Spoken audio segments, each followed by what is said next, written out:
Welcome students. आज हमारा economics में प्राइस इलास्टिसिटी ऑफ डिमांड जो चैप्टर है, तो देखिए सबसे पहला पॉइंट है प्राइस इलास्टिसिटी ऑफ डिमांड। तो देखिए प्राइस इलास्टिसिटी ऑफ डिमांड क्या है? किसी भी कमोडिटी की प्राइस चेंज होने से क्वांटिटी डिमांडेड में क्या चेंज आता है, वो आपकी प्राइस इलास्टिसिटी ऑफ डिमांड होती है। क्या होती है? किसी भी प्रोडक्ट की ऑन प्राइस चेंज होने से उसकी कमोडिटी में डिमांड जो की जा रही है उसमें क्या चेंज आता है, वो आपकी प्राइस इलास्टिसिटी ऑफ डिमांड कहलाती है। Income elasticity of demand. Income elasticity of demand में क्या आता है कि बायर की इनकम चेंज होने से जो क्वांटिटी डिमांडेड है उसमें क्या चेंज आ रहा है। इनकम में कितना परसेंट चेंज हुआ है, डिमांड में कितना परसेंट चेंज हुआ है, वो आपकी इनकम इलास्टिसिटी ऑफ डिमांड कहलाती है। क्रॉस इलास्टिसिटी ऑफ डिमांड में क्या होता है?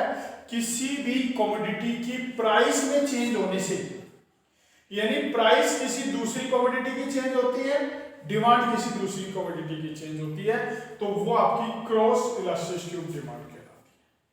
ठीक है, तो अब इसमें परसेंटेज चेंज मेथड आता है। प्राइस इलास्टिसिटी ऑफ डिमांड में परसेंटेज चेंज मेथड आता है। तो परसेंटेज चेंज मेथड में हम क्वेश्चन किस प्रकार से सॉल्व करेंगे? तो इलास्टिसिटी ऑफ डिमांड, अब इसमें नेगेटिव साइन लगाएंगे।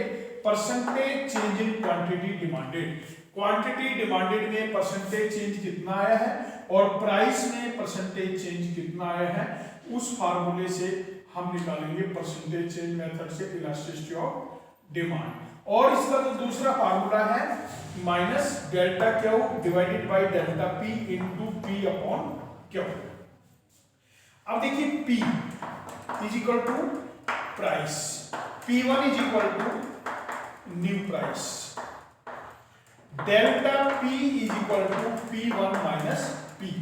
इसी तरह Q is equal to quantity, Q1 is equal to new quantity और delta Q is equal to Q1 minus Q। इस प्रकार से हम इस फार्मूले में मतलब पुट करेंगे और इलास्टिसिटी ऑफ डिमांड को फाइंड आउट करेंगे। अब देखिए आप क्वेश्चन देखेंगे इसमें, तो देखिए क्वेश्चन में सबसे पहला जो क्वेश्चन दे रखा है, सबसे पहला क्वेश्चन है आइसक्रीम 4 रुपए पर कप है। तो देखिए आइसक्रीम की प्राइस हो गई ₹4। Initial demand for ice cream quantity हो गई 1। If the price of ice cream fall to 2, new price हो गई 2, न्यू क्वांटिटी आपकी हो गई 4। ठीक है, ये क्वेश्चन दिया हुआ है। तो देखिए डेल्टा P निकालेंगे, डेल्टा P हो जाएगा P1 minus P, 2 minus 4 minus 2। Delta Q हो जाएगा Q1 minus Q, 4 minus 1 is equal to 3। अब आपका इलास्टिसिटी ऑफ डिमांड का जो फार्मूला है minus delta Q delta P P upon Q. तो माइनस डेल्टा क्यू है 3 माइनस 2 इंटू पी क्यू। अब देखिए माइनस से माइनस कट गया 6।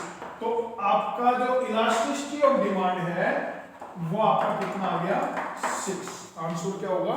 Elasticity of demand 6। Second number देखेंगे, when price of goods is 5, price ₹5, consumer buy 20 units of that goods, quantity 20। when price change to 7, P1 हो गया ₹7, quantity purchase change to 12, Q1 हो गया 12। अब देखिए price elasticity of demand निकालना है, तो डेल्टा P निकालेंगे, P1 minus P, 7 minus 5 equal to 2। Delta Q निकालेंगे, Q1 minus Q, 12 minus 20 minus 8। Elasticity of demand निकालेंगे minus delta Q delta P P upon Q, minus minus के 8 2 P और Q 20 दिया हुआ है, तो माइनस से माइनस कट गया 4 0.51। तो इलास्टिसिटी ऑफ डिमांड जो है इज इक्वल टू 1। आपका आंसर होगा elasticity of demand is equal to 1। अब देखिए इसमें जो क्वेश्चन आता है,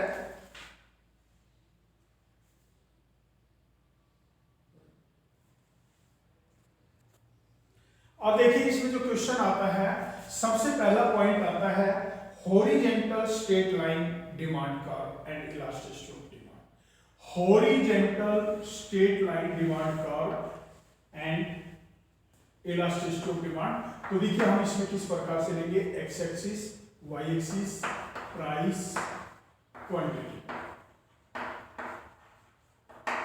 ठीक है, प्राइस में कोई चेंज नहीं होगा, आपकी प्राइस और जो क्वांटिटी है आइदर इंक्रीज और डिक्रीज। तो यहां आपकी जो इलास्टिसिटी ऑफ डिमांड है वो क्या होती है, आपकी जो इलास्टिसिटी ऑफ डिमांड है वो इन्फिनिटी होती है, यानी किसी भी प्रोडक्ट की क्वांटिटी प्राइस में कोई चेंज नहीं होगा और उसकी क्वांटिटी जो है वो इंक्रीज डिक्रीज होती रहेगी। तो वहां आपकी जो इलास्टिसिटी ऑफ डिमांड है वो क्या होगी, इन्फिनिटी होगी। दूसरा जो पॉइंट आपका आता है, दूसरा पॉइंट आता है vertical straight line demand curve and elasticity of demand. Vertical straight line demand curve and elasticity of demand में देखिए एक्स एक्सिस, वाई एक्सिस, ये आपका डिमांड क्वांटिटी होगा और ये प्राइस होगा P1 P2। ठीक है, क्यों, इसमें क्या होता है, क्वांटिटी में कोई चेंज नहीं होगा, आइदर प्राइस इंक्रीज और price decrease, there is no change in price in quantity. तो यहां इलास्टिसिटी ऑफ डिमांड क्या होती है, जीरो होती है। इसमें डिमांड में किसी प्रकार का कोई चेंज नहीं होगा। तो इसका एक एग्जांपल आता है सॉल्ट, नमक जो है इसकी प्राइस चेंज हो जाए, चाहे प्राइस इंक्रीज हो जाए चाहे प्राइस डिक्रीज हो जाए, लेकिन इसकी क्वांटिटी पर इसका कोई इफेक्ट नहीं होता है और इसकी जो प्राइस है वो, इसकी जो क्वांटिटी है वो सेम रहती है, आइदर प्राइस इंक्रीज और प्राइस डिक्रीज। और आपका जो पहला वाला पॉइंट था हॉरिजॉन्टल में, इसमें नेसेसिटी गुड्स आते हैं, जैसे मेडिसिन्स वगैरह आती हैं, प्राइस में कोई चेंज नहीं होता है। अगर मेडिसिन की ज्यादा रिक्वायरमेंट है तो क्वांटिटी बढ़ जाएगी, मेडिसिन की रिक्वायरमेंट नहीं है तो क्वांटिटी कम हो जाएगी। तो नेसेसिटी गुड्स आते हैं इसमें, तो इनकी जो इलास्टिसिटी ऑफ डिमांड होती है वो क्या होती है, इन्फिनिटी होती है। इसके बाद आपका जो पॉइंट आता है rectangle hyperbola demand curve and elasticity of demand. तो इसमें देखिए जो आपकी इलास्टिसिटी ऑफ डिमांड होती है एक्स एक्सिस और वाई एक्सिस।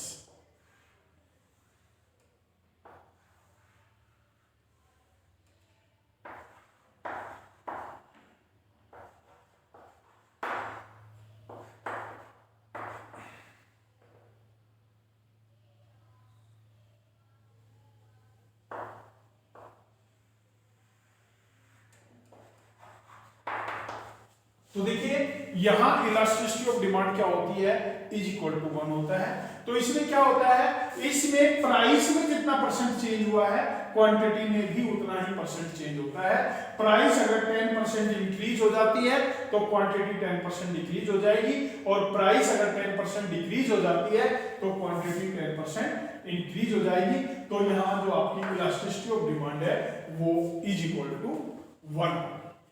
चौथा पॉइंट होता है elasticity of demand more than 1। Elasticity of demand more than 1 कब होती है, x axis and y axis. Price में थोड़ा चेंज होने से, अब देखो प्राइस में थोड़ा चेंज होने से आपकी जो क्वांटिटी है उसमें जब ज्यादा चेंज हुआ है, मान लीजिए प्राइस 10% कम हुई है, क्वांटिटी 20% इंक्रीज हो गई। तो प्राइस में थोड़ा चेंज होने से क्वांटिटी में जब ज्यादा चेंज आता है तो वहां इलास्टिसिटी ऑफ डिमांड जो होती है वो मोर देन 1 होती है। इसके बाद इसमें पॉइंट आता है पांचवा, elasticity of demand less than 1।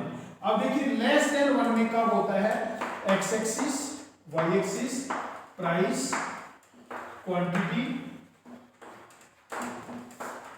Price, quantity. Price में ज्यादा चेंज होता है, क्वांटिटी में कम चेंज होता है। प्राइस में ज्यादा चेंज होता है और क्वांटिटी में कम चेंज होता है। तो जो ये सिचुएशन होती है elasticity of demand less than 1, इसको हम क्या बोलेंगे? Elasticity of demand less than 1।